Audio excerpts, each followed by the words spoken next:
Krisus daf hey. The Torah tells us that you're not allowed to eat from the new crop. The Torah uses three lashonos, three languages: lechem, koli, v'karmel. Typically, when there's three isurim in one pasuk, that's considered lav shebaklalis, and if you do all three, you only get one set of malchus.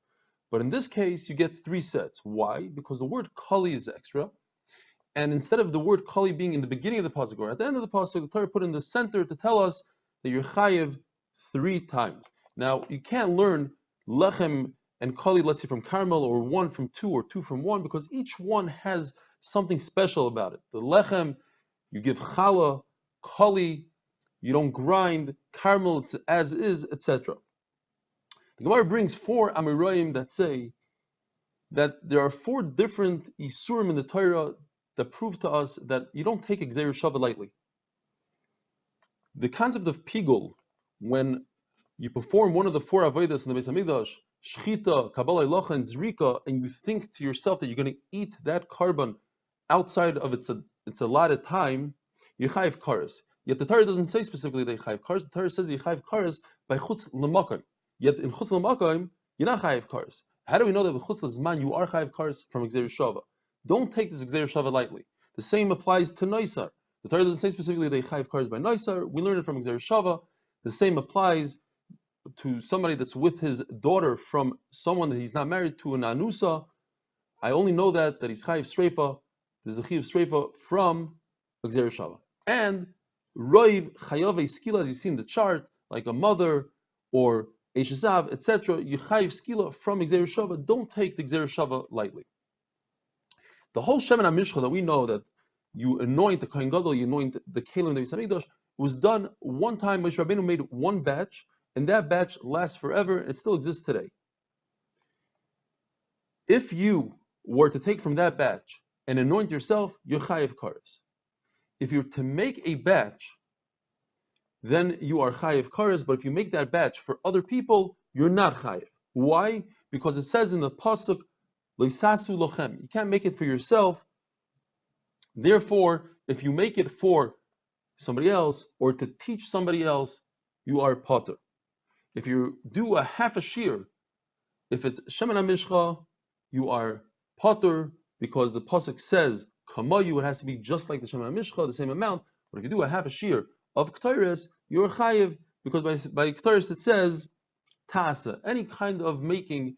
And in fact, Kereisos, you're yaitze even with a small shear of a kezayis. How was the Shemen HaMishcha created?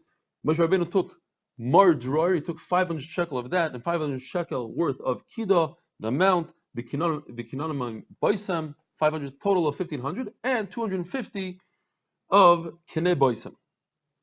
Total of 1,750, which is approximately 50 pounds of spices, and to that he added 12 lug of shemen, which is approximately a gallon or two of oil. According to Abaya, he measured very exact. It had to be exact. He didn't add any more than 500 shekel, because it says in the Torah, bad. According to Yehuda, there's a concept called machrim. You add a little bit.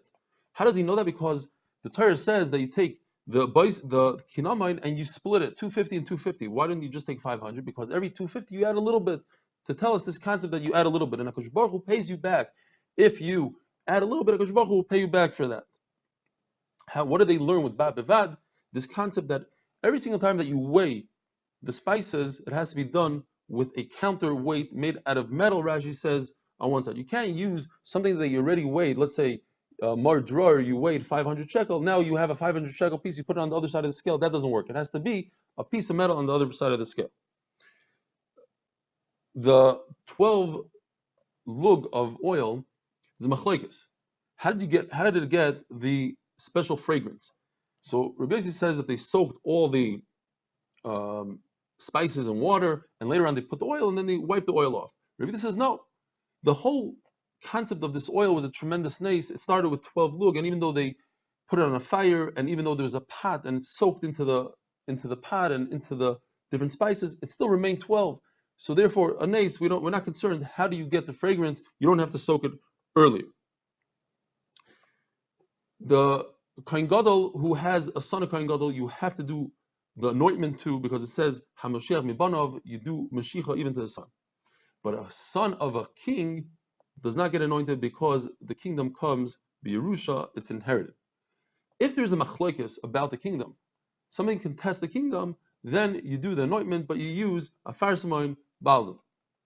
Because it says in the pasuk B'kerev Yisrael, it has to be when there is shalom and peace with Klal Yisrael, and therefore Shlomo HaMelech was anointed, Yoash, Yoachaz, even Yehu, who was a king from Malchi Yisrael, got anointed because all four of them, people contested their kingdom.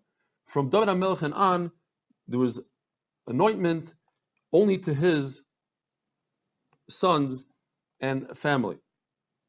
But as we said before, if you do a Melech Yisrael, or if there's a contestant, then you use balsamic oil and not the real Shemen HaMishcha. Yoshiyahu, the king, he hid four different things. He hid the Shemen HaMishcha, he hid the staff of Aaron, and the box from the Plishtim, and the man. So there's no more of the Shemen HaMishcha, so therefore you have to use Afar Saman. The way you do the anointment is machlokes, whether you do some sort of crown around the kohen and then you do it between his eyes, kimin ki. A lot learned ki is like an X. Some people say it looks like a nun, a gimel, a tes, a ches. There's many different shitas. Let's call it an X. But the question is, do you smear it on his forehead between his eyes and then you put it on his head, or do you put it on his head first? The question is, what's more chashuv? Aaron HaKohen, after they did the Mashiach, Moshe Rabbeinu did the Mashiach, he still had two pieces of oil on his beard that lasted forever. And anytime he spoke, the two drips of oil would run up his beard, so they shouldn't fall off. And Hakadosh Baruch Hu said, "Don't worry, you're not doing mi'ilah." Sheves achim yam yachad. The Tehillim says about this exact case that Moshe Rabbeinu and Aaron were not over on mi'ilah. The Gemara just says that the sons of Yeshiyahu were the last kings. Yoachaz is Yochanan, and he was instead of his father Yoakim, because in the beginning he was a tzaddik like his father, but then later on he turned into a rasha. And then his other son, Yoachin, Matniah, who is really called Tzidkiah, because Nebuchadnezzar said that if you rebel against me, I will be right by destroying you.